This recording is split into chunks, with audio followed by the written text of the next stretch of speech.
Hello दोस्तों, welcome to zero आई इसमें आपका स्वागत है।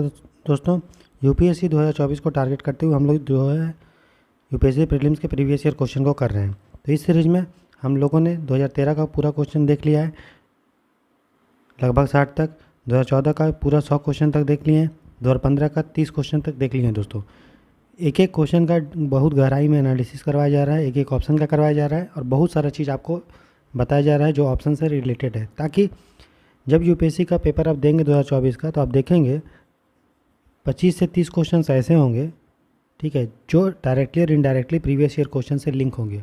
और मैं आपको बता भी रहा हूँ कि किस तरह से, देखिए, पिछले साल इस टॉपिक से पूछा और फिर उसके अगले साल पूछा, फिर उसके अगले साल पूछ रहा है।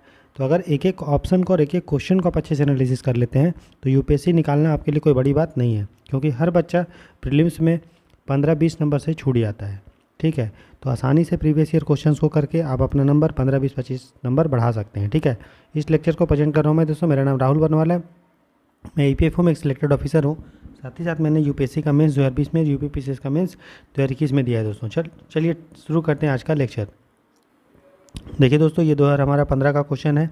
ठीक है, तो हम लोग जो है अभी तक कर चुके हैं 30 क्वेश्चन तक। ठीक है, आज हम लोग क्वेश्चन नंबर 31 से देखेंगे। एक तरफ हमारा इंग्लिश का पीडीएफ है, दूसरी तरफ हिंदी का पीडीएफ है। ठीक है, तो चलिए शुरू करते हैं।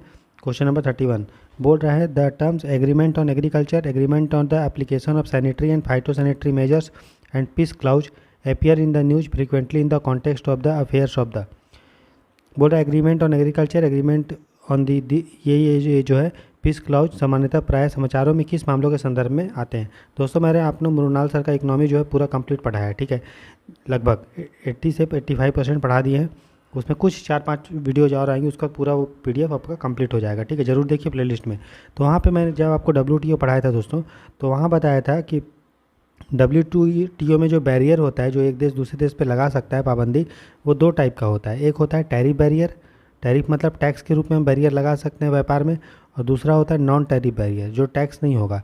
तो उसमें हम क्या कर देते हैं, मान लीजिए हमको बैरियर लगाना है लेकिन टैक्स हमको नहीं बढ़ाना है। मान लीजिए इंडिया से कुछ सामान आ रहा है, हम चाहते हैं कि नहीं, इंडिया के सामान पे टैक्स हम नहीं बढ़ाएंगे, लेकिन हम कुछ ऐसा चीज़ कर देंगे अपने देश में, रूल बना देंगे कि फलाना चीज़ अपने आप बैन हो जाएगा। जैसे मान लीजिए अमेरिका बोल दिए कि नहीं, हम इंडिया से ऐसा पोल्ट्री या मुर्गी ऐसा नहीं लेंगे जिसमें जो है जिसको एंटीबायोटिक दिया जाता है। तो लगभग हर मुर्गी को एंटीबायोटिक दिया जाएगा, नहीं तो वो मर जाएगी। तो सरकार ने यहाँ पे, अमेरिका की सरकार ने टैक्स नहीं लगाया लेकिन नॉन टैक्स लगा दिया। तो नॉन टैक्स बैरियर मतलब जो टैक्स नहीं होता है, ठीक है, लेकिन आपको कुछ स्पेशल क्राइटेरिया फुलफिल करेंगे तभी आपको वो फलाना चीज़ दूसरे देश में व्यापार करने के लिए भेजना अलाउ होगा। उसी को हम लोग बोलते हैं non tariff barrier. Non tariff barrier में ही आता है आपका sanitary and phytosanitary measures. Sanitary and phytosanitary measures का मतलब ये है कि सरकार बोल दे कि नहीं, किसी चीज़ में इतना % कुछ रहेगा तभी लेंगे, उससे ज़्यादा अगर हुआ तो नहीं लेंगे। उसी को बोलते हैं कि साफ़ सफाई अगर बढ़िया से कोई देश मेंटेन कर रहा है और फाइटोसैनिटरी मेजर्स, तभी जो है वो फलाना चीज़ किसी देश में आएगा। तो ये WTO से संबंधित है। उसी तरह पीस क्लाउज भी WTO संबंधित है। पीस क्लाउज क्या है कि पता है कि आपको कि जो डेवलप्ड देश हैं, जो विकसित देश हैं, वो डेवलपिंग देश पे फोर्स कर रहा है कि आप जो सब्सिडी अपना देते हो किसानों को, ठीक है, और खाद्य सामग्री में जो सब्सिडी देते हो उसको ख़त्म करो। लेकिन भारत बोला और भी डेवलपिंग देश बोले कि अगर हम सब्सिडी नहीं देंगे तो हमारे किसान तो फिर बहुत दिक्कत होगा, भूखे मर जाएंगे। प्लस हम लोग देश में इतना सारा गरीबी है तो हम लोग को तो अनाज तो देना ही पड़ेगा सब्सिडाइज रेट पे। तो इसीलिए फिर बहुत सारे लोगों ने मीटिंग किया और फिर बाली में जाके एक मीटिंग होता है। बाली कहाँ है? इंडोनेशिया में। और वहीं पे बोला कि देखिए, अभी कोई टाइम लिमिट तो हम आपको नहीं दे रहे हैं कि इतने दिन में आपको सब्सिडी ख़त्म करना है, ठीक है, लेकिन आपको धीरे धीरे ख़त्म करना पड़ेगा। उसी को बोलते हैं पीस क्लॉज। पीस क्लॉज मतलब अभी कोई भी चर्चा नहीं करेगा सब्सिडी वब्सिडी पे, कि डेवलप्ड देश जो है, विकसित देश फोर्स नहीं करेगा डेवलपिंग देश को कि आप जो है सब्सिडी ख़त्म करो और धीरे धीरे उसको ख़त्म करो। कोई इसमें टारगेट नहीं दिया जाएगा, लेकिन हाँ, डेवलपिंग देश जो है धीरे धीरे अपने को मन से सब्सिडी को कम करेगा। तो अब उसी को बोलते हैं पीस क्लाउज। मतलब कोई चर्चा नहीं होगा अभी हमारा सब्सिडी फब्सिडी पे, और कोई मतलब आपको टारगेट नहीं दिया जाएगा कि इतने साल में कंप्लीट करो, ख़त्म करो मतलब, ठीक है। तो उसको बोलते हैं पीस क्लाउज। ये भी WTO से संबंधित है। उसके बाद एग्रीमेंट ऑन एग्रीकल्चर। एग्रीकल्चर पे भी एग्रीमेंट है कि किस तरह से जो है हम एग्रीकल्चर में ट्रेड को अच्छा बूस्ट कर सकते हैं। सभी रिलेटेड जो है दोस्तों वो WTO से ही है, ठीक है। उसके बाद देखिए, तो WTO के बारे में आपको मैं बता देता हूँ कि WTO जो है एक इंटरनेशनल ऑर्गेनाइजेशन है, ठीक है। ये आपका उरुग्वे मीटिंग हुआ था बहुत सारा, ठीक है, उरुग्वे मीटिंग हुआ था जिसको उरुग्वे राउंड ऑफ नेगोशिएशन बोलते हैं, उरुग्वे राउंड ऑफ नेगोशिएशन। ये हुआ था 1986 से लेकर 1994 के बीच में। और बहुत सारा डिस्कशन हुआ और बोला गया कि नहीं, एक अंतर्राष्ट्रीय लेवल पे एक व्यापार के लिए एक संस्था होना चाहिए जो व्यापार को रेगुलेट करे, और ताकि एक देश दूसरे देश के साथ व्यापार करे तो उसमें कोई भेदभाव ये सब ना हो। ठीक है, तो इस जो उरुग्वे राउंड में डिस्कशन हुआ उसमें लगभग 98% पूरे विश्व के देशों ने पार्टिसिपेट किया। जितने भी देश हैं उसका 98% ने किया, बट ओवर और 164 कंट्री ने पार्टिसिपेट किया। फिर जाके WTO हमारा जो है 1 जनवरी 1995 को बना। ठीक है, और इसका हेडक्वार्टर WTO का कहाँ है?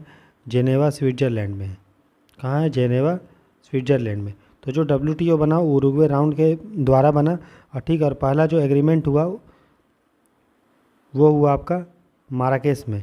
तो माराकेश में जो है एग्रीमेंट हुआ, माराकेश कहाँ है? मोरक्को में।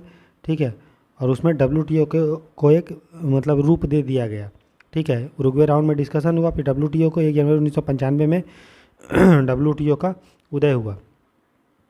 ठीक है, जो माराकेश या मोरक्को, इसलिए इसको माराकेश एग्रीमेंट भी बोलते हैं। ठीक है, इसके पहले हमारे पास GATT था, general agreement on tariff and trade, लेकिन ये इतना कम्प्रिहेंसिव व्यापक नहीं था, इसलिए हमने इसको हटा के WTO को 1995 में स्थापना किया। ठीक है, समझ में आ गया? तो वो सब याद रखिएगा। WTO के बारे में मैंने जो जानकारी आपको चाहिए था वो बता दिया। अब देखिए फूड एंड एग्रीकल्चर ऑर्गेनाइजेशन। देखिए फूड एंड एग्रीकल्चर ऑर्गेनाइजेशन के बारे में मैंने बहुत आपको पढ़ाया है।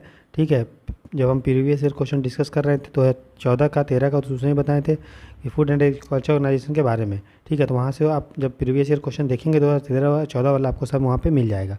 ठीक है, उसका UNFCCC को हमने इन्वायरमेंट सेक्शन में आपको पढ़ाया है, इन्वायरमेंट इकोलॉजी में, जब हमने आपको रियो और समिट बताया था 1992 में, तो वहीं पे UNFCCC का उदय हुआ, इसके बारे में बताए हैं। ठीक है, और यूनाइटेड नेशन इन्वायरमेंट प्रोग्राम को जब हम एमिशन गैप रिपोर्ट पढ़ाए थे आपको इन्वायरमेंट में, तो वहाँ पे उसका हमने चर्चा किया था कि एमिशन गैप रिपोर्ट जो है UNEP लेके आती है, और ये एक अंतर्राष्ट्रीय संस्था है भारत सरकार का, सॉरी यूनाइटेड नेशन का। ठीक है, समझ में आ रहा है कि नहीं?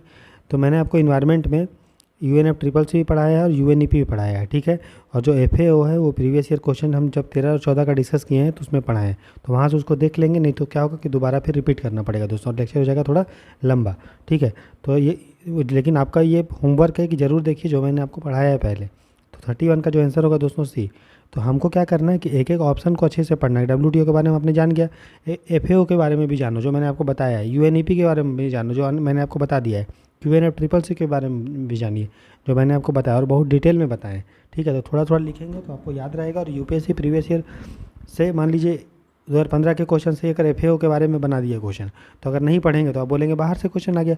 लेकिन आप देखिए 2015 में तो ऑप्शन में वो रिपीट किया है ना, तो ऑप्शन वाला आप अगर 2024 में सेम अगर FAO के बारे में पूछ रहा है तो ये आपकी गलती है कि आप नहीं पढ़ रहे हो। ठीक है, इसलिए मैंने आपको एक एक ऑप्शन के बारे में बता देता हूँ। ठीक है, तो 31 का जो आंसर होगा वो ऑप्शन होगा C। ठीक है, अब हम क्वेश्चन नंबर आते हैं दोस्तों 32 की तरफ। बोल रहा है with reference to the near field technology, near field communication technology NFC बोलते हैं, which of the following statement is are correct. निकट क्षेत्र संचार NFC प्रौद्योगिकी के संदर्भ में निम्नलिखित कथनों में से कौन सा कथन सही है। NFC के बारे में जानते हो दोस्तों, आपने देखा होगा बहुत सारे लोग जो है घड़ी पहनते हैं हाथ में और उसी से जो है स्कैन कर देते हैं बगल से ही। आपने मैं दिखा देता हूँ आपको, देखिए। तो देखिए दोस्तों, जो हम लोग स्कैन करते हैं ना मोबाइल से, ठीक है, तो वो सब किस चीज़ पे काम करता है? वो काम करता है हमारा रेडियो वेव से। ठीक है, देखिए आप मोबाइल से स्कैन कीजिए, ठीक है, और किसी चीज़ को एक्सेस कीजिए। ठीक है, इसका जैसे यहाँ पे दिया होगा नियर फील्ड टेक्नोलॉजी, जैसे कार्ड को बिना मशीन में डाले ऊपर से स्कैन कर लेना।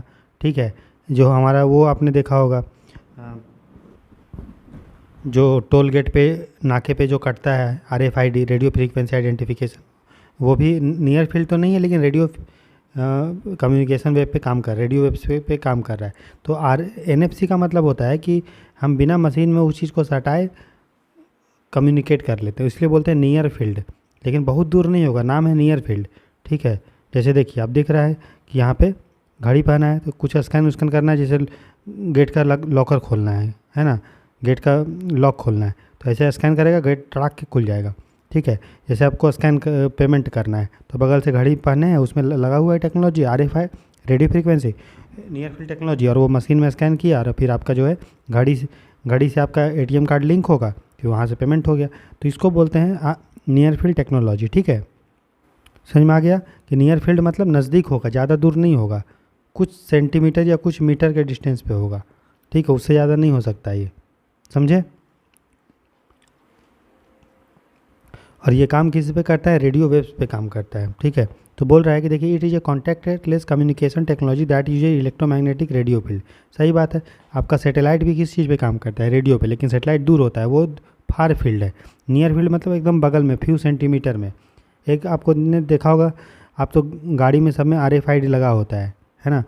तो नियर रेडियो फ्रीक्वेंसी आइडेंटिफिकेशन, यहाँ पे कैमरा होता है, आपके मोबाइल गाड़ी में एक पोस्टर चिपका होता है, इस पोस्टर में आपका पूरा गाड़ी का नंबर वंबर सब ये रिचार्ज किया जाता है, कटता है, मतलब जब आप टोल नाका में खड़ा रहते हैं हाईवे में, मतलब वो जो होता है ना टोल नाका, तो वहाँ पे आप खड़े होते हैं तो आपके इससे पैसा कट जाता है आपके अकाउंट से और आपका गाड़ी आगे बढ़ जाता है। आप रोकने का ज़रूरत नहीं है, एक व्यक्ति को रोकेंगे और बोलेंगे दिखाओ पर्ची, तुम्हारा ये है, जाने का है कि नहीं, ये आने का ही नहीं, अब सब ऑनलाइन होगा और सब कैमरा के थ्रू, रेडियो फ्रीक्वेंसी के थ्रू हो जाएगा।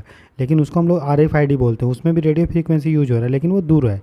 लेकिन जो नियर फील्ड है वो एकदम नज़दीक होता है, फ्यू सेंटीमीटर, जैसे मैंने अभी आपको फोटो में दिखाया है। तो ये एक संपर्क रहित संचार प्रौद्योगिकी है जो विद्युत चुंबकीय रेडियो क्षेत्रों का उपयोग करती है। सही बात है। ठीक है, और देखिए क्वेश्चन किसका है दोस्तों, साइंस एंड टेक का। तो साइंस एंड टेक के लिए मैं आप लोगों को 20 दिसंबर से एक स्टार्ट करने वाला हूँ फ्री ऑफ कॉस्ट कोर्स, पूरा साइंस टेक पढ़ाएंगे। ठीक है, और साइंस टेक से आपको पता है हर साल 10 से 12 क्वेश्चन पूछता है, और बहुत सारे बच्चे को लगता है स्टैटिक से पूछता है। PT 365 पे अगर विजन आई इसका पढ़ लेंगे तो सब बन जाएगा, कुछ नहीं बनेगा, 1 से 2 क्वेश्चन बनेगा, ज़्यादा बनेगा ही नहीं। क्यों? क्योंकि आप देखिए ये सब जो है स्टैटिक पोर्शन है ना, रेडियो वेव्स क्या अभी आविष्कार हुआ, क्या कितने समय से चल रहा है। ठीक है, नियर फील्ड टेक्नोलॉजी थोड़ी उसी साल है, बहुत समय से चल रहा है। ठीक है ना, तो हम पूरा स्टैटिक पढ़ाएंगे और करंट से उसको लिंक करेंगे, तब आपको पूरा जो है साइंस टेक से 10-12 क्वेश्चन जो आते हैं उसमें आसानी से 8-10 क्वेश्चन आप कर ले जाएंगे। ठीक है, तो पहला हमारा सही है। दूसरा बोल रहा है NFC design for use by devices which can be at a distance even of 1 metre from each other. देखिए 1 मीटर डिस्टेंस नहीं होता है, एकदम फ्यू सेंटीमीटर होता है, एकदम हाथ एकदम सटा के अब जाएगा मशीन से, है ना। तो बोला NFC उन युक्तियों या डिवाइसेस द्वारा उपयोग के लिए अभी कल्पित किया गया है जो एक दूसरे से 1 मीटर की दूरी पर भी स्थित हो सकते हैं। ना 1 मीटर नहीं, फ्यू सेंटीमीटर। ये आपका RFID नहीं है, रेडियो फ्रीक्वेंसी आइडेंटिफिकेशन, जो हम गाड़ी में यूज करते हैं, है ना। तो गाड़ी उसको भी हम दिखा देते हैं। तो ये आप देख रहे हैं, है ना। देखिए दोस्तों, ये फास्ट टैग है, आपको पता है गाड़ी में एक लगा होता है कार्ड, ठीक है ना, मतलब पोस्टर टाइप, और यहाँ पे देखिए एक कैमरा लगा हुआ है। ये कैमरा यहाँ से रेडियो फ्रीक्वेंसी छोड़ता है, इस कार्ड को रीड करता है, और फिर ये सिग्नल जो है चला जाता है कंप्यूटर सिस्टम में, यहाँ पे कोई बैठा हुआ व्यक्ति के पास, और फिर वो देख लेता है कि ये व्यक्ति इसका जो है गाड़ी का जाने का परमिट है या नहीं है, और फिर अगर परमिट नहीं होता है तो फिर इसका पैसा कटता है और उसके थ्रू इसको जाने का मौका मिलता है। तो ये किस पे काम करता है, इसको हम लोग RFID बोलते हैं, रेडियो फ्रीक्वेंसी आइडेंटिफिकेशन। ठीक है, और यहाँ पे एक लगा होता है सिग्नल, जो सिग्नल भेजता है, यहाँ से सिग्नल भेजा, कैमरा ने इसको रीड किया, रीड करके यह सिग्नल यहाँ पहुँचा, यहाँ से यहाँ, मतलब इस तरह से कुछ काम करता है। और ये बहुत दूर होता है, मीटर में होता है, इसलिए इसको नियर फील्ड टेक्नोलॉजी हम NFC नहीं बोलते हैं या NFT नहीं बोलते हैं, ये फार फील्ड है या मीडियम फील्ड है। ठीक है, समझ गए। इसलिए दूसरा ऑप्शन जो है गलत हो गया, है ना। दूसरा ऑप्शन क्या हो गया, गलत हो गया। तीसरा क्या बोल रहा है कि NFC can use inscription when sending sensitive information. संवेदनशील सूचना भेजने समय NFC कोडीकरण का उपयोग कर सकता है। तो इसमें गलत क्या है, अगर आपको सेंसिटिव इन्फॉर्मेशन दूसरे को भेजना है, ठीक है, तो वो कोड करके भेजना पड़ेगा, है ना। जैसे कि हम किसी को कुछ आप व्हाट्सएप में कुछ टाइप करते हो, तो दूसरा आदमी जिसको भेज रहे हो बस वही पढ़ पाएगा, तो कोई और आदमी जब तक उसका मोबाइल आपके पास नहीं होगा, जब आपका मोबाइल उसके पास नहीं होगा तब तक वो नहीं रीड कर पाएगा, कोई थर्ड पार्टी इसको डिकोड नहीं कर सकता। इसलिए आप देखे होगे, आप लिखा रहता है व्हाट्सएप में end to end encrypted, end to end encrypted, मतलब कोई दूसरा आदमी आपका मोबाइल हैक करके आपका व्हाट्सएप का डेटा रीड नहीं कर सकता है। समझ में आया। उसी को सही बात है, अगर संवेदनशील अगर सूचना भेज रहे हैं तो NFC को हम लोग को कोडिफाई ही करना ही पड़ेगा, एकदम सही बात है। तो इसमें दूसरा ऑप्शन गलत था क्योंकि इसमें मीटर लिखा था, मीटर नहीं सेंटीमीटर में एनएफसी काउंट करता है, एक मतलब काम करता है, ठीक है। तो 32 का आंसर हो जाएगा हमारा 1 और 3। समझ गए। अब नेक्स्ट क्वेश्चन देखिए, क्वेश्चन नंबर 33, ठीक है। बोल रहा the area known as the Golan height sometimes appear in the news in the context of. कोई भी एरिया अगर न्यूज में रहा हो तो वो यूपीएससी के लिए इंपॉर्टेंट बन जाता है। तो इसमें गोलन हाइट के बारे में पूछा, तो आपको पता है कि गोलन हाइट सीरिया का एक एरिया था जिसको इजराइल ने बाद में कैप्चर कर लिया, ठीक है। तो हम लोग सबसे पहले गोलन हाइट को देखते हैं। तो आपको तो पता तो चल गया है कि ये मिडिल ईस्ट है। भारत अब मिडिल ईस्ट को वेस्ट एशिया बोलता है। क्यों? क्योंकि इंडिया है, तो इंडिया के रिस्पेक्ट में जो इजराइल फिलिस्तीन एरिया है जो मिडिल ईस्ट बनाता है ये कंट्री, तो इंडिया का वेस्ट में है ना, तो इसीलिए इसको इंडिया ने वेस्ट एशिया कहना चालू किया। मिडिल ईस्ट किसके रिस्पेक्ट में है? ये है ब्रिटेन, ये सब के रिस्पेक्ट में। क्योंकि ब्रिटेन के रिस्पेक्ट में ये जो बीच वाला एरिया है ये ना तो वेस्ट है ना तो ईस्ट है, मिडिल है, इसलिए उसने उसको मिडिल ईस्ट एशिया बोला। लेकिन इंडिया के रिस्पेक्ट में देखेंगे तो ये वेस्ट में है, ठीक है। ठीक है दोस्तों, तो अगर गूगल पे आप सर्च करेंगे गोलन हाइट तो आपको बहुत सारा मैप मिल जाएगा।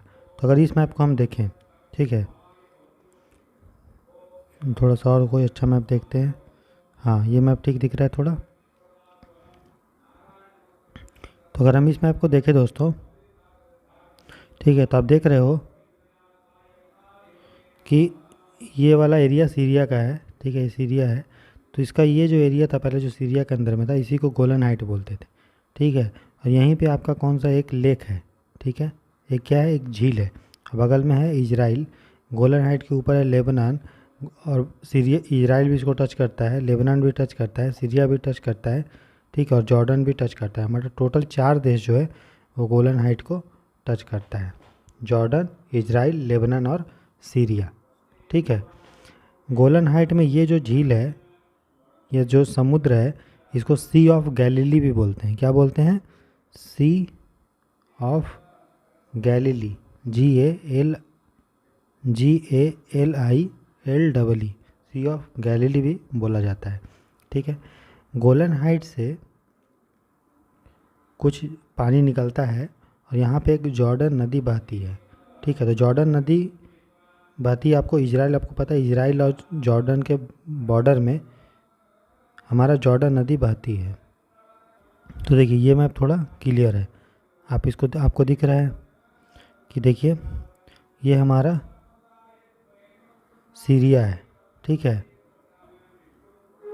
ठीक है, ये हमारा सीरिया है।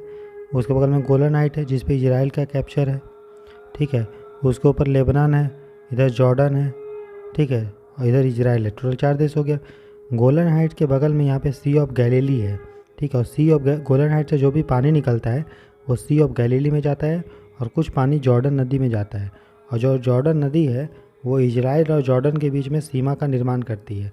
और ये उसके नीचे ही आपका वेस्ट बैंक है जिस पे आपकी हमास का कैप्चर था। अभी आपको पता है कि अटैक हुआ था इजराइल और हमास में जो युद्ध हुआ है, ठीक है। तो इधर हमारा वेस्ट बैंक है और दूसरे तरफ ये देखिए यहाँ पे वेस्ट बैंक है और ये हमारा गाजा स्ट्रिप है, ठीक है, जिस पे अभी फिलिस्तीन रहता है और बाकी एरिया पे इजराइल रहता है। और यहीं पे देखिए हमारा गोलन हाइट है, ये वाला पोर्शन गोलन हाइट है जो आपका सीरिया, इधर इजराइल, ऊपर लेबनान और नीचे जॉर्डन के बाउंड्री में। और उसके बाद देखिए यहाँ पे आपको दिख रहा होगा सी ऑफ गैलीली, ये सी ऑफ गैलीली है और यहाँ से एक नदी निकलती है जो जॉर्डन, जो इजराइल और जॉर्डन के बीच में सीमा निर्माण करती है। तो गोलन हाइट का पानी सी ऑफ गैलीली में जाता है और आपका जॉर्डन नदी में भी जाता है, ठीक है। तो देखिए जो सी ऑफ गैलीली है दोस्तों, आपको मैंने बता दिया कहाँ पे है, इजराइल में है, ठीक है ना। और इस झील को, इस जो हमारा सी ऑफ गैलीली है, ठीक है, उसको हम लोग क्या बोलते हैं, उसको हम लोग लेक टाइबेरियस भी बोलते हैं या किन्नरेट भी बोलते हैं। तो ये भी आपसे क्वेश्चन पूछ सकता है, ठीक है, कि सी ऑफ जो गैलीली है, जो हमारा पता है कि इजराइल में फ्रेश वाटर झील है, ठीक है, यहीं से आपका जॉर्डन नदी भी निकलती है। तो लेक टाइबेरियस या इसको लेक किन्नरेट भी बोलते हैं, ठीक है। ये जो है पूरे विश्व में सबसे गहराई में स्थित फ्रेश वाटर लेक है, लोवेस्ट फ्रेश वाटर लेक सबसे गहराई में, ठीक है। और सेकंड लोवेस्ट है विश्व में। तो पृथ्वी पे है दूसरा सबसे लोवेस्ट फ्रेश वाटर लेक और सेकंड लोवेस्ट लेक है। तो फ्रेश वाटर लेक में ये सबसे गहराई में है, लेकिन लेक में बात करेंगे तो गहराई में कौन है, दूसरे नंबर पे है। ठीक है, समझ में आया? मुझे कमेंट सेक्शन में लिख के बताइए कि विश्व में सबसे गहरा झील कौन सा है जो पृथ्वी की एकदम गहराई में स्थित है। ठीक है, समझे? सबसे मतलब निम्न स्तर पे स्थित है। चलिए आगे देखते हैं क्वेश्चन। तो जो गोलन हाइट है दोस्तों वो कहाँ पे है, मैंने बता दिया आपको, मिडिल ईस्ट में। ठीक है, चलिए इसको भारत में वेस्ट एशिया बोलता है। क्वेश्चन नंबर 34 देखते हैं। तो बाकी देखिए, बाकी जो ये सब सेंट्रल एशिया आपको एक बार देख लेना चाहिए, जिसमें कजाकिस्तान, किर्गिस्तान, ताजिकिस्तान, उज्बेकिस्तान, ठीक है, ये सब देश आते हैं। तुर्कमेनिस्तान, साउथ ईस्ट एशिया मैंने बता दिया था, एशियान देश आते हैं। BPL TV में मिमिक्स से मैंने याद करवाया था, निमोनिक से प्रीवियस ईयर में बताएं। सेंट्रल अफ्रीका थोड़ा देख लीजिएगा, मैंने आपको पूरा सब देश का मैप एक बार जो है टेलीग्राम चैनल पे शेयर कर दिया है, वहाँ से उसको देखिएगा। ठीक है, चलिए आगे देखते हैं क्वेश्चन नंबर 34। तो इस तरह से हम लोगों ने चारों ऑप्शन के बारे में इन्फॉर्मेशन ले लिया। ठीक है, अब क्या पूछेगा यूपीएससी, इसी से पूछेगा तो हम लोग बना देंगे। नेक्स्ट क्वेश्चन देखते हैं, क्वेश्चन नंबर 34 बोल रहा है कन्वर्टिबिलिटी ऑफ रुपी इम्प्लाइज, रुपए की परिवर्तनीयता से क्या तात्पर्य है। परिवर्तनीयता क्या होता है, आसानी से आप एक चीज़ को कन्वर्ट कर सकते हैं दूसरे चीज़ में, उसी को बोलते हैं कन्वर्टिबिलिटी, है कि नहीं। ठीक है दोस्तों, तो कन्वर्टेबिलिटी का मतलब क्या है कि जब एक करेंसी को आप दूसरे करेंसी में कितने आसानी से कन्वर्ट कर सकते हैं उसको हम लोग कन्वर्टेबिलिटी बोलते हैं। ठीक है, तो जैसे कि मान लीजिए आपके पास रुपया है, ठीक है, तो आप उस रुपये से कितना आसानी से डॉलर ले पाएंगे या पाउंड ले पाएंगे या फिर हम लोग युआन ले पाएंगे, तो उसको हम लोग बोलते हैं कन्वर्टेबिलिटी ऑफ रुपी। ये रुपया हम लोग कितने आसानी से कन्वर्ट कर सकते हैं डॉलर में। उसी तरह अगर आपके पास डॉलर है तो आप उसको रुपया में कितने आसानी से कन्वर्ट कर पाएंगे, या पाउंड है तो कितने आसानी से कन्वर्ट पाएंगे रुपया में, युआन है तो कितने आसानी से कन्वर्ट कर पाएंगे रुपया में, उसी को हम लोग कन्वर्टेबिलिटी ऑफ इंडियन रुपी बोलते हैं। ठीक है, समझ में आया? तो देखिए ये बोल रहा है कि पहला ऑप्शन है being able to convert rupee notes into gold, रुपया को गोल्ड में कन्वर्ट करना। ऐसा नहीं है, एक करेंसी को दूसरे करेंसी में कन्वर्ट करना आसानी से, कितना आसानी से कर पाते, कितना फ्रीली कर पा सकते हैं कि आपको टैक्स नहीं लग रहा है और आपको परेशानी नहीं हो रहा, उसी को हम लोग कन्वर्टेबिलिटी ऑफ रुपी बोलते हैं। फिर नेक्स्ट ऑप्शन बोल रहा है, तो ये पहला ऑप्शन गलत है। फिर बोल रहा है allowing the value of rupee to be fixed by the market forces, अगर मार्केट फोर्स रुपया का वैल्यू डिसाइड करता है दोस्तों तो इसको हम लोग बोलते हैं फ्लोटिंग एक्सचेंज रेट, है ना। फ्लोटिंग एक्सचेंज रेट आपने पढ़ा होगा कि एक्सचेंज रेट का मतलब 3 टाइप का एक्सचेंज रेट होता है, विनिमय दर जो बोलते हैं हिंदी में, एक होता है फिक्स्ड, ठीक है, एक होता है फ्लोटिंग और एक होता है मैनेज्ड। ठीक है, तो फिक्स्ड में क्या करते हैं हम लोग, फिक्स कर देते हैं कि $1 बराबर मान लीजिए 80 रुपये, ये फिक्स होगा, इसको आप चेंज नहीं कर पाएंगे और चेंज होगा बहुत मुश्किल से, उसको बोलते हैं fix exchange rate. Floating exchange rate का मतलब होता है हम लोग छोड़ देते हैं कि $1 बराबर कितना रुपया होगा मार्केट के हिसाब से। मार्केट में अगर डॉलर का डिमांड ज़्यादा होगा तो रुपया कमज़ोर हो जाएगा और रुपया का डिमांड ज़्यादा होगा तो रुपया मजबूत हो जाएगा, डॉलर कमज़ोर हो जाएगा, उसको हम लोग बोलते हैं फ्लोटिंग एक्सचेंज रेट। और एक होता है managed float exchange rate. Managed का मतलब होता है दोस्तों ये जनरली फिक्स ही होता है, लेकिन जब एक्सट्रीम केस में जब ज़रूरत पड़ेगा तो सरकार इसको चेंज कर सकता है, उसको बोलते हैं मैनेज फ्लोटिंग एक्सचेंज रेट। ठीक है, तो भारत में या सभी देश में मैनेज फ्लोटिंग एक्सचेंज रेट ही होता है, जहाँ पे ना तो हम लोग मार्केट पे छोड़ देते हैं कि मार्केट के अनुसार $1 के बराबर कितना रुपया होगा, ना ही हम लोग सरकार के द्वारा उसको फिक्स करते हैं। सरकार जनरली इंटरफेयर नहीं करता है, जब बहुत ज़्यादा उतार चढ़ाव होता है करेंसी में तब सरकार इंटरफेयर करता है, तो उसको हम लोग बोलते हैं मैनेज फ्लोटिंग एक्सचेंज रेट। तो दूसरा भी ऑप्शन उसके बारे में तो नहीं, ये पूछा है कन्वर्टेबिलिटी ऑफ इंडियन रुपी, तो ये हमारा गलत होगा। फिर बोल रहा है next option freely permitting the conversion of rupee to other currency and vice versa, रुपये को अन्य मुद्राओं में और अन्य मुद्राओं को रुपये में परिवर्तित करने की स्वतंत्रता रूप से अनुजा प्रदान करना। तो यही है कि एक करेंसी को दूसरे करेंसी कितना आसानी से कन्वर्ट कर पाएंगे, उसी को कन्वर्टेबिलिटी ऑफ इंडियन रुपी बोलते हैं। ऑप्शन डी बोल रहा है developing an international market for currency in India, Bharat में मुद्राओं के लिए अंतर्राष्ट्रीय बाजार विकसित करना। तो इसको तो बोलेंगे कि रुपया का अंतर्राष्ट्रीयकरण हो रहा है कि नहीं, क्या बोलेंगे इंटरनेशनलाइजेशन ऑफ रुपी, तो वो भी ये नहीं है ना, ये तो उसका बात ही नहीं कर रहा है। ठीक है, तो ऑप्शन जो होगा वो होगा मेरा आंसर सी ही होगा। ठीक है, तो कन्वर्टेबिलिटी मतलब समझ में आ गया क्या होता है। अब देखिए जो कन्वर्टेबिलिटी होता है उसको हम लोग 2 तरह से डिवाइड करते हैं। ठीक है, एक को बोलते हैं करेंट अकाउंट कन्वर्टेबिलिटी, ठीक है, करंट अकाउंट कन्वर्टेबिलिटी, और दूसरे को बोलते हैं कैपिटल अकाउंट। एक होता है करंट मतलब चालू खाता परिवर्तनीयता और दूसरा होता है पूंजी खाता। ठीक है, तो आपको कैपिटल अकाउंट और करेंट अकाउंट का मतलब पता है, बैलेंस ऑफ पेमेंट में मैंने बताया था। कैपिटल अकाउंट वो होता है जो आपका एसेट और लायबिलिटी को प्रभावित करता है, एसेट या लायबिलिटी को प्रभावित करता है। और करेंट अकाउंट वो होता है जिसमें एसेट लायबिलिटी का कोई प्रभाव नहीं होता है। और करेंट अकाउंट जो होता है वो डे टू डे ट्रांजेक्शन के लिए करते हैं, डेली होता है ये, या एक पीरियड में होता है, फिक्स पीरियड में, ठीक है ना, महीना में, वीकली में। लेकिन कैपिटल अकाउंट जो होता है वो कभी कभी होता है। ठीक है, करेंट अकाउंट जो होता है दोस्तों वो डे टू डे होता है, मतलब रेगुलर बेसिस पे। और कैपिटल अकाउंट होता है कभी कभी। करेंट अकाउंट का अमाउंट जो होता है वो स्मॉल अमाउंट रहता है, और कैपिटल अकाउंट का अमाउंट जो होता है वो ज़्यादा होता है। ठीक है, करेंट कैपिटल अकाउंट में मैंने आपको बताया था 3 होता है, banking investment loan, banking investment loan. और करेंट अकाउंट में फिर मैंने आपको बताया था विजिबल और इनविजिबल होता है। फिर इनविजिबल को डिवाइड करते हैं सर्विस में, इनकम में और ट्रांसफ़र पेमेंट में। और विजिबल को हम लोग बोलते हैं गुड्स। ये सब मैंने आपको बताया था बैलेंस ऑफ पेमेंट में। ठीक है, तो इसमें जो बोल रहे हैं, तो इसमें देखिए जब हम लोग कैपिटल, तो जब हम लोग इसमें कन्वर्टिबिलिटी ऑफ रुपी का बात करते हैं, तो भारत में जो है अभी करेंट अकाउंट कन्वर्टिबिलिटी है। मतलब अगर करेंट अकाउंट मतलब आपको बिजनेस करने के लिए, गुड्स के लिए, सर्विस के लिए, इनकम या ट्रांसफ़र के लिए अगर पैसा चाहिए, कितना रुपया कितना डॉलर, तो इसमें कोई लिमिट नहीं है, जितना चाहिए उतना। लेकिन कैपिटल अकाउंट में सरकार ने फुल कन्वर्टिबिलिटी अलाउ नहीं किया है।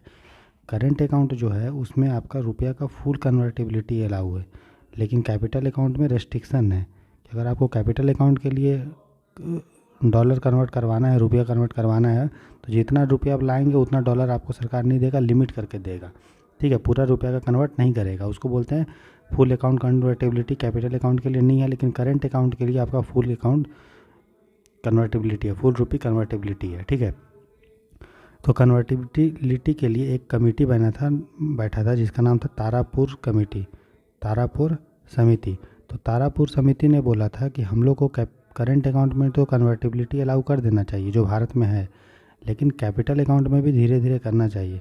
और जब तक, इसने फिर कुछ कंडीशन दिया कि जब तक ये फलाना चीज़ नहीं हो तब तक हम लोग फुल कन्वर्टिबिलिटी कैपिटल अकाउंट में अलाउ नहीं कर सकते। तो इसने कुछ जो कंडीशन दिया तारापुर समिति ने, वो ये बोला कि अगर भारत का फिजिकल डेफिसिट मतलब क्या बोलते हैं, राजकोषीय घाटा अगर 3.5% GDP तक अगर आता है, उससे ज़्यादा नहीं बढ़ता है, तब जाके कैपिटल अकाउंट कन्वर्टिबिलिटी अलाउ करना चाहिए। दूसरा बोल रहा है कि भारत का जो लोक ऋण है उसको हम लोग को ख़त्म करना है, कम करना है। उसके लिए कंसोलिडेटेड सिंकिंग फंड बनाएंगे।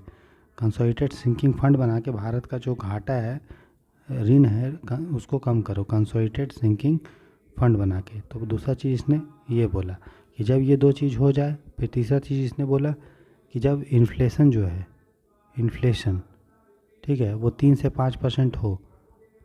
ठीक है, और चौथा 3 चीज़ बोला, जब भारत का फाइनेंस सेक्टर, वित्त जो क्षेत्र है वो बहुत स्ट्रांग हो, तभी जब तक ये 4 कंडीशन फुलफिल नहीं होगा तब तक हम लोगों को कैपिटल अकाउंट में कन्वर्टिबिलिटी अलाउ नहीं करना चाहिए। समझ में आ रहा है? तो इसीलिए भारत में भी चूँकि फिजिकल डेफिसिट 3.5% तो है नहीं, ना ही हमारा इन्फ्लेशन 3 से 5% हमेशा रहता है, कभी आपने देखा 6.5-7% हो जाता है। इसीलिए अभी हम लोग कन्वर्टिबिलिटी अलाउ नहीं किए हैं। समझ में आ गया? तो कन्वर्टिबिलिटी का मतलब आपको समझ में आया कि नहीं आया? एकदम आ गया होगा। ठीक है, तो वो थोड़ा ध्यान दीजिएगा। तो जो 34 का जो आंसर है दोस्तों वो है ऑप्शन सी। दोस्तों यहाँ पे पूजा हो रहा है इसीलिए आपको आवाज़ आ रहा होगा, थोड़ा सा टॉलरेट कर लीजिए। ठीक है, और मैं कोशिश कर रहा हूँ कि जोर जोर से बोलने का, ताकि आपको सुनाई दे। ठीक है, मेरी बातों को सुनिए, पीछे जो पूजा का आवाज़ आ रहा है वो आपको उतना भी ध्यान से सुनाई नहीं देगा फिर। ठीक है, तो 34 का आंसर हो जाएगा ऑप्शन सी। हम लोग क्वेश्चन नंबर अब 35 देखते हैं दोस्तों। बोल रहा है कंसिडर द फॉलोइंग पेयर्स। एक तरफ हमारा मिडाइवल इंडियन स्टेट है, मध्यकालीन राज्य रेखा वर्तमान क्षेत्र। तो बोल रहा है चंपका, सेंट्रल इंडिया, दुर्गरा, जम्मू, और कुलुता, मलाबार। ठीक है दोस्तों, तो अगर आपको पता है तो ये बताइए, इसको बोलिए चंपका चंपका। तो आपको चंपा चंपा याद आ रहा है कि नहीं? चंपा, तो चंपा कहाँ है बताइए? तो ये है आपका हिमाचल प्रदेश में। उसी तरह बोलिए कुल्लूता कुल्लूता कुल्लूता, तो कुल्लू कुल्लू नाम याद आ रहा है कि नहीं? कुल्लू, तो कुल्लू मनाली कहाँ है? हिमाचल प्रदेश में। तो कुल्लू कहाँ है बताइए? हिमाचल प्रदेश में। ठीक है, दुर्गर, दुर्गर जो है दोस्तों वो जम्मू में है। तो हमारा पहला जो और तीसरा गलत है, सही है सिर्फ सेकंड वाला। इसके अलावा और भी कुछ आप याद कर लीजिए, जैसे बोलेगा मालवा, तो मालवा आपको कहाँ है? सेंट्रल इंडिया में। तो यहाँ जो ऑप्शन दिया था मध्य भारत, तो मध्य भारत की जगह क्या होगा? पुराना नाम मालवा। ठीक है। अगर मैं पूछूँ कामरूप, कामरूप, तो कामरूप किसका नाम था? पता होगा आपको, असम का। असम का पुराना नाम क्या था मध्य भारत में? कामरूप। अगर मैं बोलूँ उत्कल, तो अपने जनगणमन में हम लोग आते हैं, जनगणमन अधिनायक जय द्राविड़ उत्कल बंगा, तो उत्कल मतलब उड़ीसा। ठीक है। अगर मैं बोलूँ द्विप्र, TWIPRA, द्विप्र, तो ये किसका नाम है? त्रिपुरा का। तो आप देख रहे हैं कि उसी से मिलता जुलता नाम निकल रहा है। द्विप्र, त्रिपुरा। कुल्लू तो कुलूता, चंपा तो चंपक, मालवा तो सेंट्रल इंडिया। इसके अलावा एक और है त्रिगर्त, त्रिगर्त, त्रिगर्त बोलते थे जालंधर को। ठीक है, समझ में आ गया इतना? ठीक है दोस्तों, तो मैंने आपको मिडाइवल इंडियन हिस्ट्री का जितना भी इम्पोर्टेंट नाम था वो बता दिया कि प्रेजेंट में उसका क्या क्या नाम है। ठीक है, तो इसका आंसर हो गया 2। बाकी इसके मैंने जो एक्स्ट्रा इन्फॉर्मेशन आपको दिया है, ठीक है, उसको आप ध्यान में रखेंगे। ठीक, तो क्वेश्चन नंबर 35 का हो गया ऑप्शन बी। क्वेश्चन नंबर 36 देखते हैं। बोल रहा है निम्नलिखित नदियों पे विचार कीजिए। वंशाधरा, इंद्रावती, प्राणहिता, पेन्नार। ठीक है, Vamsadhara, Indravati, Pranahita and Pennar. Which of the following are the tributary of Godavari. दोस्तों, मैंने आपको जब रिवर बताया था ज्योग्राफी में, ठीक है, तो वहाँ पे मैंने आपको चर्चा किया था पेन्नार नदी के बारे में, और बोला था कि जो पेन्नार नदी है ये बहुत ही दक्षिण में है। मैंने आपको दिखाया था कि नहीं दिखाया था? हाँ सर, आपने तो दिखाया था। पेन्नार नदी जो है वो बहुत ही दक्षिण में था। और मैंने ये भी बताया था कि जो इंद्रावती है और जो प्राणहिता है वो नदी गोदावरी की ट्रिब्यूटरी है, गोदावरी की सहायक नदी है। ठीक है, मतलब 2 और 3 तो होगा। और वंशधरा जो नदी है दोस्तों, इसके बारे में कन्फ्यूजन हो सकता है। तो आपको 2 तो पता चल गया कि इंद्रावती और प्राणहिता तो गोदावरी की ट्रिब्यूटरी सहायक नदियाँ हैं, लेकिन वंशधरा जो है वो नहीं है, और ना ही पेन्नार है। पेन्नार तो बहुत दक्षिण में है, तो ये तो होगा नहीं। तो सबसे पहले हम एक एक करके सब नदी के बारे में देखते हैं। तो सबसे पहले अगर गोदावरी के बारे में खुद बात करेंगे तो गोदावरी को दक्षिण गंगा भी बोला जाता है। क्या बोला जाता है? दक्षिण गंगा। ये जो है महाराष्ट्र में जो त्रयंबकेश्वर है दोस्तों, त्रयंबकेश्वर से ये निकलती है। ठीक है, त्रयंबकेश्वर से ये निकलती है महाराष्ट्र में, नासिक से। ठीक है, नासिक से निकलती है। ठीक है, उसके बाद जब यहाँ से निकलती है तो वो जाती है आपका आंध्र प्रदेश में। ठीक है, वहाँ पे वो बे ऑफ बंगाल में गिर जाती है। अगर हम देखें कि इसका सहायक नदियाँ और गोदावरी मिल के किस किस राज्य में फ्लो होती है, तो गोदावरी और उसकी सहायक नदियाँ महाराष्ट्र में, तेलंगाना में, आंध्र प्रदेश में, छत्तीसगढ़ में, उड़ीसा में, MP में, कर्नाटक में और पौंडीचेरी, यहाँ तक जो है गोदावरी नदी का विस्तार है। मतलब उसकी नदियाँ और उसका सहायक नदियाँ दोनों। ठीक है, इसीलिए इसको कितना बड़ा एरिया कवर करता है, इसीलिए इसको दक्षिण गंगा बोला जाता है। और इस साउथ में बहुत सबसे पवित्र नदी है आपका यही गोदावरी, इसलिए गंगा बोलते हैं इसको दक्षिण की।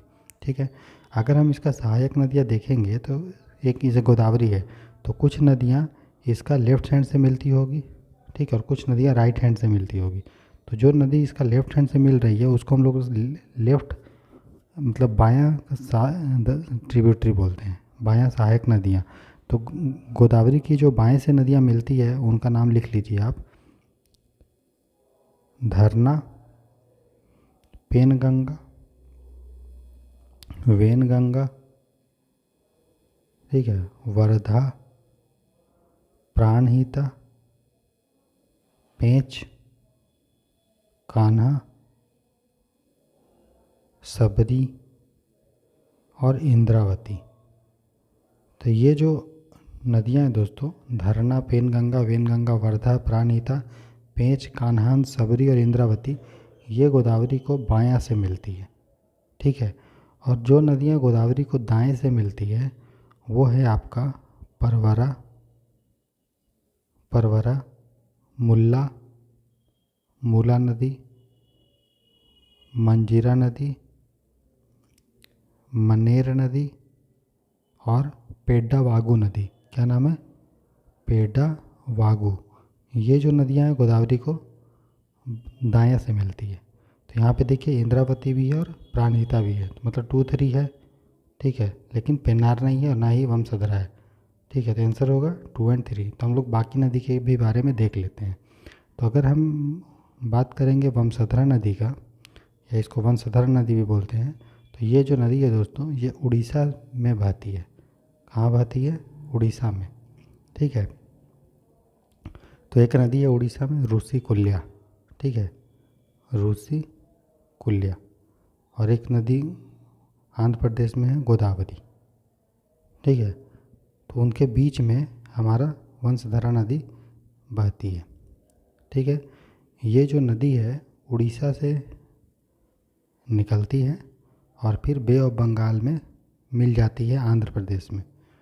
तो समझ लीजिए अगर इंडिया है तो ये हमारा उड़ीसा अगर है इस तरह से, तो यहाँ से निकली, ठीक है, और आंध्र प्रदेश में से मिल गई बे ऑफ बंगाल में। तो इसका एरिया बस उतना ही है, उड़ीसा से निकल के आंध्र प्रदेश होते हुए निकल के चली गई पानी में, ठीक है। तो ये हो गया वंशधरा। तो गोदावरी को ज्वाइन नहीं करती है, गोदावरी और रूसीकुल्या नदी के बीचों बीच निकल जाती है, ठीक है। तो अगर हम बात करें दूसरा नदी का, पेन्नार नदी के बारे में, तो देखिए जो पेन्नार नदी है दोस्तों ये आपका कर्नाटक से निकलती है, ठीक है, कर्नाटक से निकलती है और बे ऑफ बंगाल में चली जाती है, आंध्र प्रदेश में मिल जाती है, ठीक है। तो कर्नाटक से निकली, आंध्र प्रदेश में घुसी और फिर बे ऑफ बंगाल में चली गई। कोई भी नदी से ये नहीं मिलती है, ठीक है। तो इसको भी हम देख लेते हैं।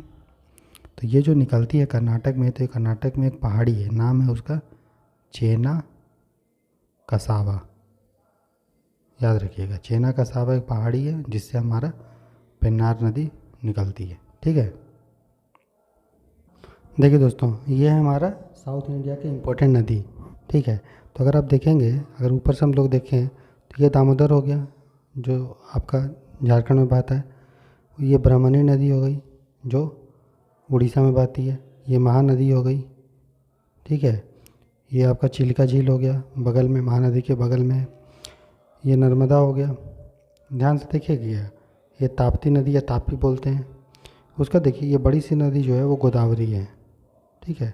तो गोदावरी में देखिए कौन कौन सी नदी मिल रही है। ये पेन गंगा इधर मिली बायां से, वेन गंगा इधर मिली, इंद्रावती बायां से मिली, और दक्षिण और जो दायां से वो मंजरी नदी मिल रही है, ठीक।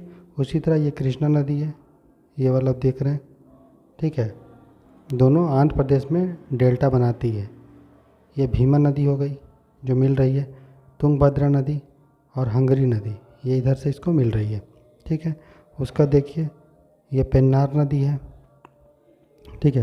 देखिए गोदावरी और कृष्णा नदी के बीच में है आपका कोलेरू झील। तो कोलेरू जो झील है वो कोई नदी पे नहीं है बल्कि दो नदी के बीच में है। उसी तरह से जो पुलिकट झील है वो पेन्नार नदी के बगल में है, ठीक है। उसके बाद जिसके बारे में यूपीएससी ने पूछा था कि पेन्नार नदी गोदावरी की ट्रिब्यूटरी, पेन्नार है यहाँ, गोदावरी है यहाँ, कहाँ से सहायक नदियाँ हैं, नहीं है किसी का पेन्नार नदी सहायक नदी। पल्लार नदी उसके नीचे है। फिर ये आपका कावेरी नदी कर्नाटक में ब्रह्मगिरी से निकलती है, फिर से घुस जाती है, ठीक है। यहाँ पे वेम्बनाड लेक है केरला में, ठीक है। यहाँ पे जोग जलप्रपात है शरावती नदी में, भारत का सबसे ऊंचा जलप्रपात। तो ये हो गया हमारा इम्पोर्टेंट नदी, आप इसको अच्छे से देख लीजिए, ठीक है दोस्तों। तो हर नदी के बारे में आपको क्वेश्चन पता चल गया, इन्फॉर्मेशन पता चल गया। अब मान लीजिए वंशधरा नदी के बारे में पूछ ले कि वंशधरा नदी कहाँ बहती है और ऑप्शन दे देगा मान लीजिए साउथ इंडिया, तो बहुत कोई कंफ्यूज हो सकता है, ठीक है। इसलिए अगर हमने एक एक ऑप्शन को अच्छे से पढ़ लिया, अब जो पूछना यूपीएससी को पूछेगा हम बता देंगे, ठीक है। तो 36 का आंसर होगा ऑप्शन डी।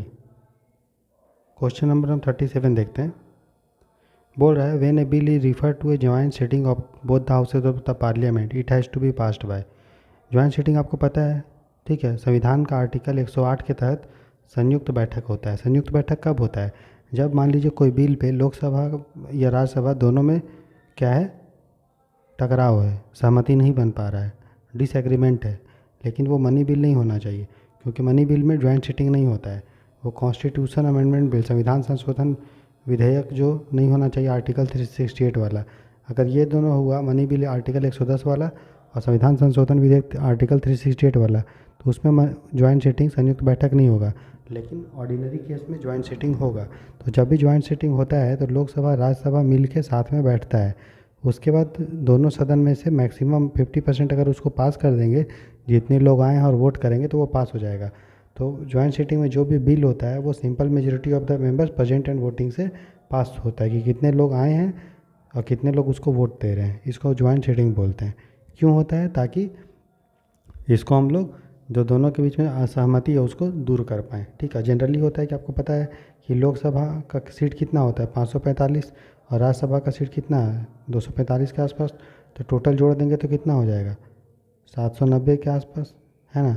तो मान लीजिए दोनों में सदन में लोकसभा में किसी दिन 300 लोग आया और राज्यसभा में किसी दिन 200 आया, तो टोटल कितना आया, 500। तो दोनों साथ में बैठेगा 500 लोग, तो उसका हाफ मेजोरिटी की 500 लोग आए, 500 लोगों में मान लिए 450 वोट किए, तो मेजोरिटी कितना होगा, 500 में से 450 बटा 2, 225। तो 225 लोग जब वोट करके पास कर देंगे तो हो जाएगा। तो जनरली लोकसभा का सीट ज़्यादा होता है, इसीलिए जॉइंट सीटिंग में बिल जो होता है वो पास हो जाता है, क्योंकि लोकसभा उसको पास कर देता है, बशर्ते कि लोकसभा में असहमति ना हो। अगर लोकसभा पास कर दिया है, राज्यसभा में असहमति है, फिर जॉइंट सीटिंग होगा तो ज़्यादा चांस है कि बिल पास हो जाता है, क्योंकि लोकसभा का सीट का संख्या ज़्यादा है और सिंपल मेजोरिटी से पास होना पड़ता है। तो ये चीज़ है। बात समझ में आया कि नहीं आया? अच्छा, ये बताइए कि जॉइंट सीटिंग को हेड कौन करता है, कौन जॉइंट सीटिंग का संयुक्त बैठक का अध्यक्षता करेगा?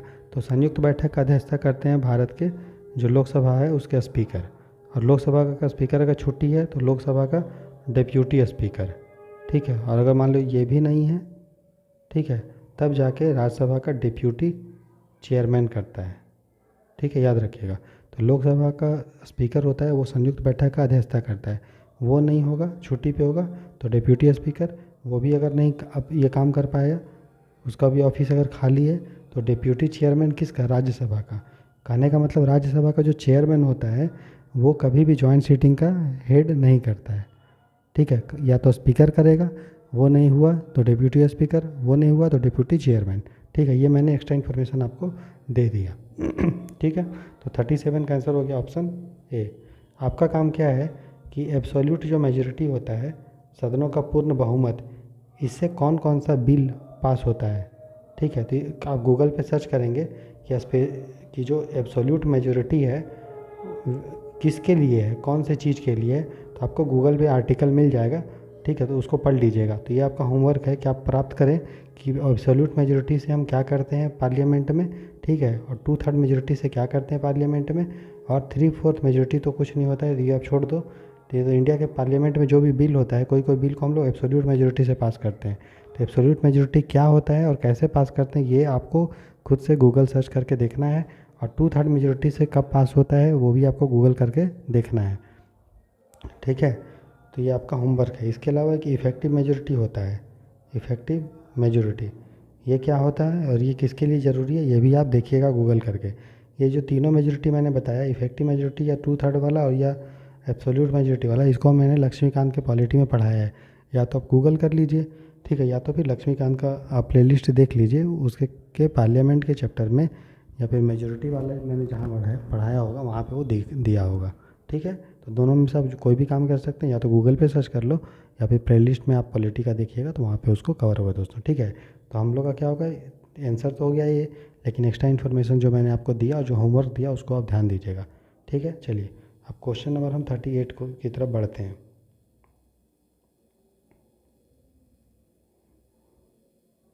तो ये हमारा क्वेश्चन नंबर दोस्तों 38 है। ठीक है, बोल रहा है which one of the following regions of India has a combination of mangrove forest, evergreen forest and deciduous forest. Bharat में कहाँ, कौन से एरिया में आपको मैंग्रोव फॉरेस्ट भी मिलेगा, सदापर्णी वन भी मिलेगा और पर्णपाती। देखिए, सबसे पहले मैंग्रोव कहाँ पे मिलता है, मैंग्रोव वहाँ पे मिलता है जहाँ पे नदी और समुद्र मिलता है, मतलब नमकीन पानी जहाँ पे रहेगा वो, प्लस फ्रेश वाटर होना चाहिए मैंग्रोव के लिए, तभी मैंग्रोव हमको मिलता है सुंदरबन में, मैंग्रोव हमको मिलता है आपका भितरकनिका में, मैंग्रोव हमको मिलता है गुजरात में, मैंग्रोव हमको मिलता है अंडमान निकोबार में, है ना। आप देखिए कहाँ कहाँ मैंग्रोव मिलता है। उसके पहले बाकी देख लेते हैं। तो अगर हम बात करें कि नॉर्थ कोस्टल आंध्र प्रदेश, हाँ मिल सकता है, यहाँ पे कोई दिक्कत नहीं। साउथ वेस्ट बंगाल यहाँ भी मिल सकता है। अब देखिए साउथ वेस्ट बंगाल बोला है, तो ये अगर बंगाल हमारा इस टाइप का है कि नहीं, बंगाल का मैप, तो साउथ वेस्ट मतलब कितना हुआ, इधर नहीं तो इधर, तो ठीक है बोल सकते हैं मिल सकता है। साउथ सौराष्ट्र, अंडमान निकोबार, चारों में हम लोग को मैंग्रोव मिल सकता है। लेकिन अगर हम एवरग्रीन फॉरेस्ट का बात करें तो एवरग्रीन फॉरेस्ट वहीं पे मिलता है जहाँ पे बहुत सारा बारिश और बहुत ज़्यादा टेम्परेचर चाहिए, जो इक्वेटर के नज़दीक होना चाहिए। तो अगर हम इंडिया का मैप बनाएंगे, ठीक है, तो इक्वेटर कुछ इस तरह से जाएगा 0 डिग्री। तो अंडमान निकोबार आप देखेंगे तो 6 डिग्री के आसपास है, 6 डिग्री के आसपास, प्लस बंगाल थोड़ा दूर है, आंध्र प्रदेश अंडमान निकोबार से दूर है, और साउथ सौराष्ट्र में तो सूखा सूखा पड़ता होगा, उतना गर्मी वहाँ पानी बारिश होता नहीं है, ठीक है। तो अगर हम एवरग्रीन फॉरेस्ट का बात करेंगे तो अंडमान निकोबार में होना चाहिए। तो इसका मतलब हमारा बंगाल वाला क्षेत्र और ये वाला क्षेत्र ऑप्शन में हट गया, और सौराष्ट्र वाला भी हट गया, तो ऑप्शन फिर एक ही बच रहा है। और अगर हम डेसिडियस फॉरेस्ट का बात करेंगे तो चूँकि अंडमान निकोबार का जो एक्सटेंट है दोस्तों वो बहुत ज़्यादा है, एकदम लंबाई में फैला हुआ है, इसीलिए यहाँ पे आपको मैंग्रोव भी मिल जाता है, एवरग्रीन फॉरेस्ट भी मिल जाता है, डेसिडियस फॉरेस्ट भी मिल जाता है, और बहुत सारा जीव जंतु डिफरेंट डिफरेंट टाइप का मिलता है, क्योंकि अंडमान निकोबार का जो लेंथ है वो बहुत ज़्यादा है, ठीक है। और आपको पता है कि अंडमान निकोबार से यूपीएससी ने क्वेश्चन भी पूछा है ना, ग्रेट निकोबार से पूछा था, ठीक है। क्वेश्चन मैं दिखाता हूँ आपको। तो देखिए दोस्तों ये यूपीएससी के 2018 का क्वेश्चन है, ठीक है। तो अगर आप देखिए यूपीएससी के कौन सा क्वेश्चन है, देखिए 2018 का, ठीक है। इसका जब आप क्वेश्चन नंबर 85 देखेंगे, हम क्वेश्चन नंबर 85 की तरफ आते हैं, ठीक है। देखिए बोल रहा है कि निम्नलिखित कथनों पर विचार कीजिए। बैरन द्वीप मतलब बैरन आइलैंड ज्वालामुखी एक सक्रिय ज्वालामुखी है जो भारतीय राज्य क्षेत्र में स्थित है। नेक्स्ट बोल रहा है बैरन द्वीप जो है वो ग्रेट निकोबार के लगभग 140 किलोमीटर पूर्व है, ठीक है। तो अगर आपको पता है कि बैरन द्वीप भैया ग्रेट निकोबार में नहीं है, ये तो अंडमान के पास है ना, तो ये ऑप्शन गलत होगा, ठीक है। तो ये दूसरा अगर गलत है तो हमारा ये और ये ऑप्शन, एक ऑप्शन चला गया ना। और आपको पता है ये एक्टिव वोल्केनो है ये बैरन आइलैंड, ठीक है ना। और बाकी 1991 में सक्रिय हुआ था और तब से यह निष्क्रिय बना हुआ है, ठीक है। लेकिन हाँ चांसेस हैं कि इरप्ट होने का। तो इस तरह से जब हम 2018 का क्वेश्चन आएगा तो देखेंगे। लेकिन देखिए ग्रेट अंडमान निकोबार हमेशा यूपीएससी के लिए फेवरेट टॉपिक रहा है, हमेशा यूपीएससी ने अंडमान निकोबार एक ऑप्शन में दिया ही दिया है। और मैंने पिछले भी जब 2014 का पेपर आपको करवाए थे तो वहाँ भी मैंने आपको दिखाया था कि अंडमान निकोबार से पूछा था कि भारत से कौन सा चीज़ जो है नज़दीक है, जावा सुमात्रा, तो और पूछा था कि निकोबार से, ठीक है, अंडमान से, तो अंडमान से नज़दीक क्या है, सुमात्रा। तो वो भी मैंने जब उसमें क्वेश्चन में डिस्कस किया था तो डिटेल में आपको हम दिखाए थे कि देखिए कि किस तरह से अंडमान में अलग अलग, अंडमान निकोबार में अलग अलग आइलैंड्स हैं, great Nicobar, car Nicobar, little Andaman, middle Andaman, ये सब है ना, मैंने आपको मैप में करके दिखाया था, ठीक है। तो 2014 का अच्छे से सॉल्यूशन देखिए, अंडमान निकोबार के बारे में डिटेल में आपको हम बताएं वहाँ पे, ठीक है। आप शुरू से वीडियो देखिए, 2013 का हम लोग डिस्कस किए हैं, 14 का डिस्कस किए हैं, उसके बाद 15 में आए हैं, तो आपको एक फ्लो पता चलेगा। क्योंकि हम जो एक चीज़ पढ़ा दिए तो उसको दोबारा अगर रिपीट करेंगे दोस्तों तो वीडियो जो है ना मतलब अनइंटेंशनली जो है लंबा हो जाएगा, इसलिए ऑलरेडी हमने उसको पढ़ा दिया वहाँ पे डिटेल में अंडमान निकोबार के बारे में, तो उसको एक बार देख लीजिए, ठीक है दोस्तों। चलिए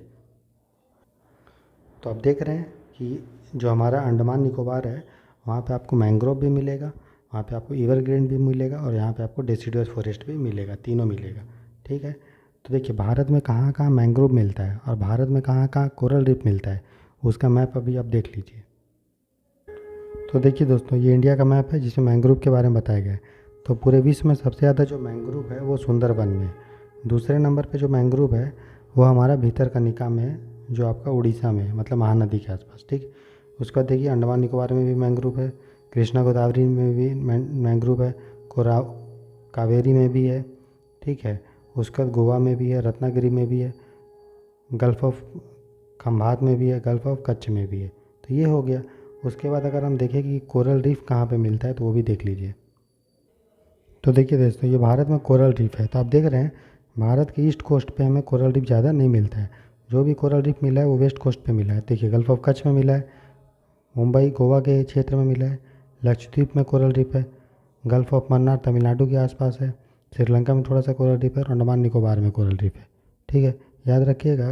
गल्फ ऑफ खंबात, खंबात की खाड़ी में कोरल रीफ नहीं मिलता है, सुंदरबन में कोरल रीफ नहीं मिलता है, आंध्र प्रदेश, उड़ीसा, उड़ीसा आंध्र प्रदेश के क्षेत्र में नहीं मिलता है, तमिलनाडु में भी है, वो भी गल्फ ऑफ मन्नार में। तो कोरल रीफ इंडिया में जहाँ जहाँ आप मैंग्रोव्स है, कोई ज़रूरी नहीं है कि वहाँ पे आपको कोरल भी मिलेगा।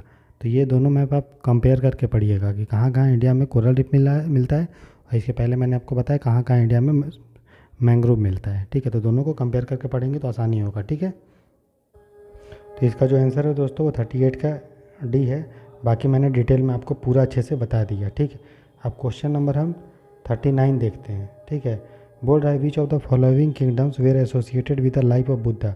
बुद्ध भगवान के जीवन से क्या क्या रिलेटेड था, पूछा है। अवंती, गांधार, कौशल एंड मगध।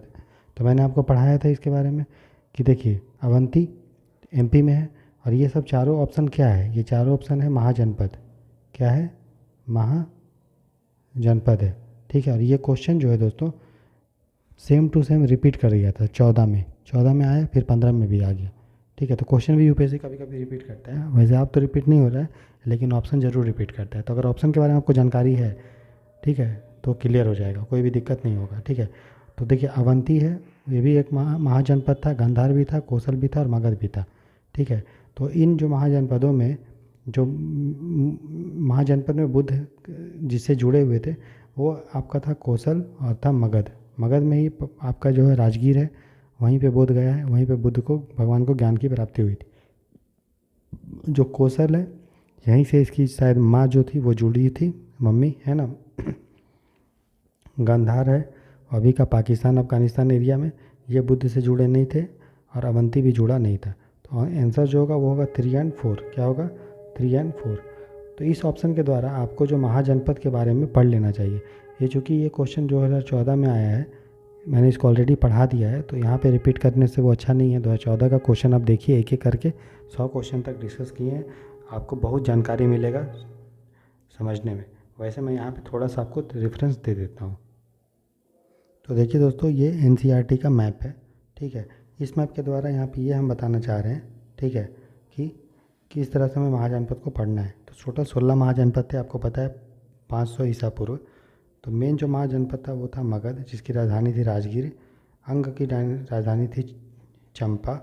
ठीक है, एक और यूपीएससी ने चंपा पूछा था, तो चंबा पूछा था। तो चंबा जो है वो कहाँ है आपका, हिमाचल प्रदेश, और चंपा कहाँ है, भागलपुर, मतलब बिहार। ठीक है, उसके अलावा चेदी महाजनपद भी था, त्रिपुरी जिसकी राजधानी थी एमपी में। ठीक है, उसके बाद काशी भी था, वाराणसी, मल्ल भी था, कौशल भी था, उसकी राजधानी अयोध्या, वत्स भी था, राजधानी थी कौशाम्बी, अवंती था जिसके बारे में यूपीएससी पूछा एमपी में, उज्जैनी और महिष्मती इसकी राजधानी थी, मत्स्य था जिसकी राजधानी विराटनगर थी, सूरसेन था जिसकी राजधानी मथुरा थी, कुरु था जो इंद्रप्रस्थ भगवान श्री कृष्ण वाला, और हस्तिनापुर 2 राजधानी थे इसके, पांचाल जिसका राजधानी था अहि छत्र। ठीक है, उसके अलावा गांधार था जिसकी राजधानी तक्षशिला, और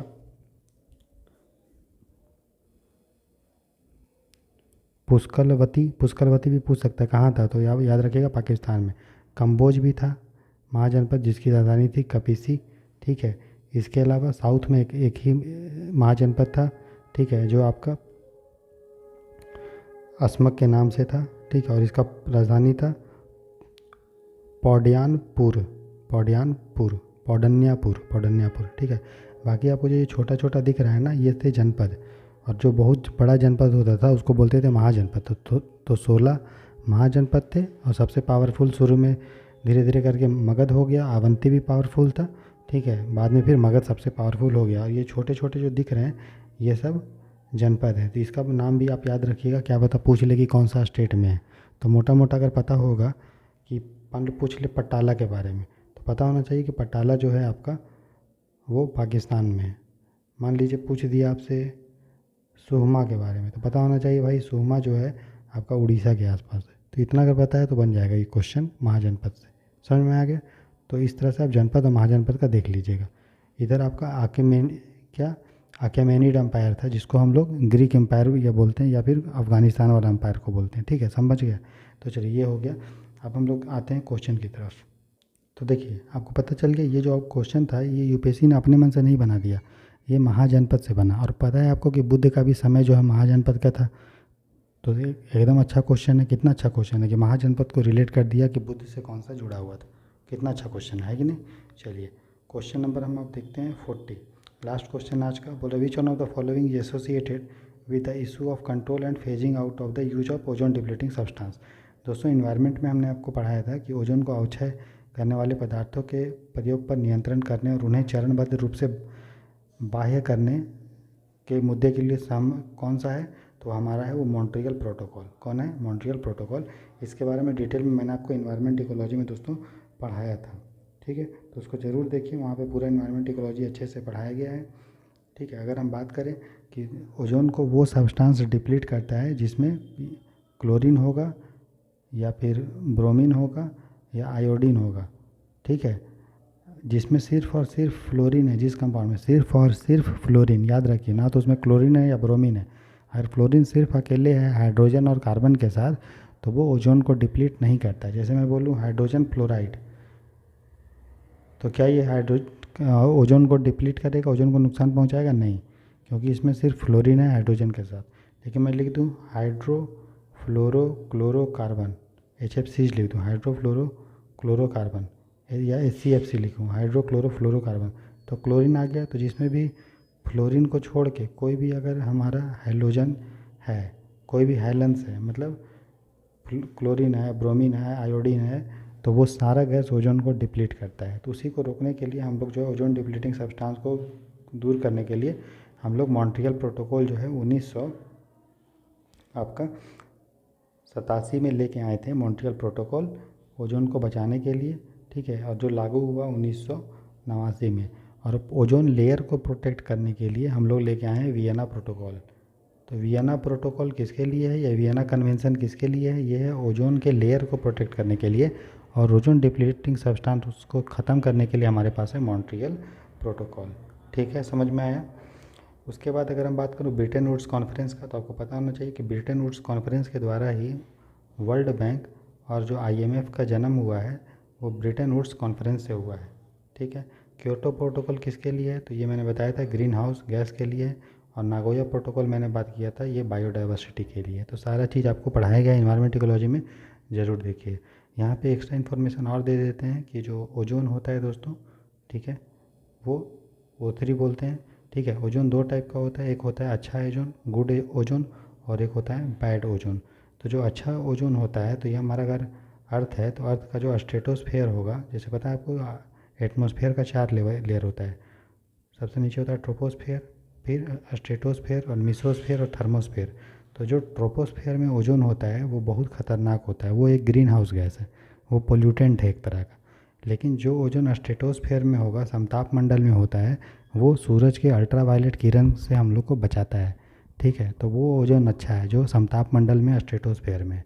लेकिन जो ओजोन हमारा ट्रोपोस्फेयर में है, ठीक है, क्षोभ मंडल में है, वो ओजोन नेचुरली प्रेजेंट नहीं रहता है, बल्कि वो ओजोन बनता है।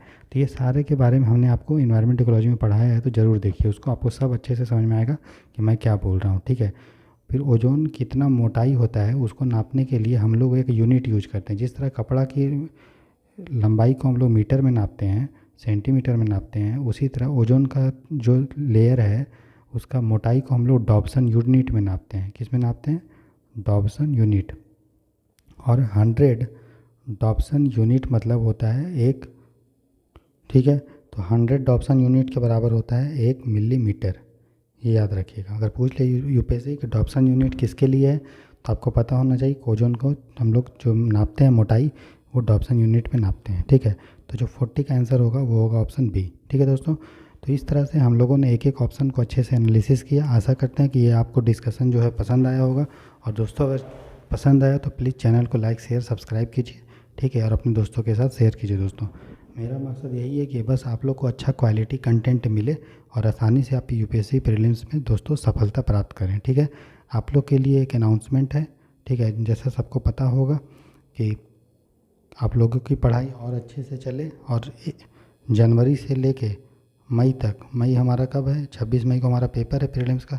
तो जनवरी से लेकर मई तक कम से कम आपके पास जो है 4.5 महीना है ना, 4.5 मंथ्स, 4 मंथ्स एंड 15 डेज, मतलब देखें तो 135 डेज है, 135 दिन। तो अगर 135 दिन हम ये चाह रहे हैं कि आपको एकदम डेली अच्छे से पढ़ाई कीजिए, एकदम गाइडेंस में, मेंटरशिप में, और अपना टाइम वेस्ट मत कीजिए, और कम से कम ये 135 दिन में है आपका पूरा सिलेबस एक बार रिवाइज हो जाए, पूरा सिलेबस अच्छे से एक बार कंप्लीट हो जाए, 2 से 3 बार इसका रिवीजन हो जाए, ठीक है। साथ ही साथ जो टेस्ट सी सेट है वो पूरा कंप्लीट हो जाए, उसके बाद टेस्ट हो जाए आपका सिलेबस का भी, प्रीलिम्स का भी, और सी सेट दोनों का टेस्ट हो जाए 2 और 3 का, ठीक है। और करंट अफेयर भी आपका हो जाए, और प्रीवियस ईयर क्वेश्चंस भी हो जाए, और साथ ही साथ जितना भी आपका अच्छे अच्छे किताब है उसका नोट्स हो जाए, बस रिवाइज कर लें आप। इतना मैं चाह रहा हूँ आप लोग के लिए, ठीक है। इसीलिए आप लोग की सुविधा के लिए मैं 1 जनवरी 2024 से आप लोग के लिए कोर्स लेके आ रहा हूँ, ठीक है, जो हमारे पास 4.5 महीने का होगा, जिसमें डेली आपको 2 से 3 घंटा पढ़ाया जाएगा, ठीक है। और सैटरडे संडे को 4 से 5 घंटे का क्लास होगा। तो मतलब हर वीक आपको जो पढ़ाया जाएगा वो तकरीबन 15 से 18 घंटा पढ़ाया जाएगा। इन 15 से 18 घंटे अगर आप हर वीक पढ़ते हैं तो हमारे पास जो है टोटल 18 सप्ताह बचेगा। एक महीना में 4 सप्ताह होता है, तो 4 महीना में 16 सप्ताह हो गया, और 2 सप्ताह और अगर जोड़ लेंगे तो हमारा मई वाला सप्ताह, तो टोटल 18 सप्ताह में आपका जो है 18 × 15 मतलब 15 × 120 और 15 मतलब 270 घंटे का क्लास होगा, ठीक है, जिसमें पूरा सिलेबस रिवाइज करवाया जाएगा, टेस्ट सीरीज भी करवाया जाएगा, सी सेट भी करवाया जाएगा, 2 से 3 बार रिवीजन करवाएंगे, और सभी चीज़ का नोट्स स्टैंडर्ड्स बुक्स का दिया जाएगा, ताकि आपका फटाफट रिवीजन हो और आपका कॉन्सेप्ट बिल्डिंग हो दोस्तों, ठीक है, और आसानी से आप प्रीलिम्स निकाल लें, ठीक है। ये सारा चीज़ आपको 299 रुपीज़ का मिलेगा, ठीक है। और कोर्स शुरू होगा 1 जनवरी 2024 से, और कोर्स को किस तरह से ज्वाइन आप करेंगे इसके लिए मैं एक वीडियो जो है 23 दिसंबर को लेके आऊँगा, और पूरा कोर्स के बारे में डिटेल में बताएंगे, ठीक है। तो ये थोड़ा आप लोगों की सुविधा के लिए मैं लेके आया हूँ, ताकि आपका पढ़ाई एकदम अच्छे से चलता रहे, और कोई भी बच्चा संसाधन के अभाव में अपने लक्ष्य से वंचित ना रहे, और ये ना उसको लगे कि यार मेरे पास पैसा होता तो हम पढ़ लेते। इसीलिए मिनिमम फ़ी में, एकदम कम से कम में अच्छा क्वालिटी कंटेंट से तैयारी कीजिए और एग्ज़ाम में क्वालिफाई कीजिए, यही मेरा लक्ष्य है, ठीक है, इस चैनल को स्टार्ट करने का, कि सभी लोगों को अफोर्डेबल, एक्सेसिबल जो है रिसोर्स मिले, और सब बच्चे क्वालिटी पढ़ के एग्ज़ाम को क्रैक करें, ठीक है। इसी उम्मीद और आशा के साथ इस लेक्चर को यहीं पे एंड करते हैं, ठीक। अपना ख्याल रखिए, अच्छे से खुश रहिए, और मन लगा के पढ़ाई कीजिए, खाना खाइए, मेडिटेशन कीजिए, माँ बाप के आशीर्वाद से, भगवान के आशीर्वाद से ज़रूर आप सफलता प्राप्त करेंगे, ठीक है। इसी उम्मीद के साथ यहीं पे इस लेक्चर को समाप्त करते हैं दोस्तों। कल मिलते हैं, तब तक अपना ख्याल रखिए। Good night, take care, bye bye.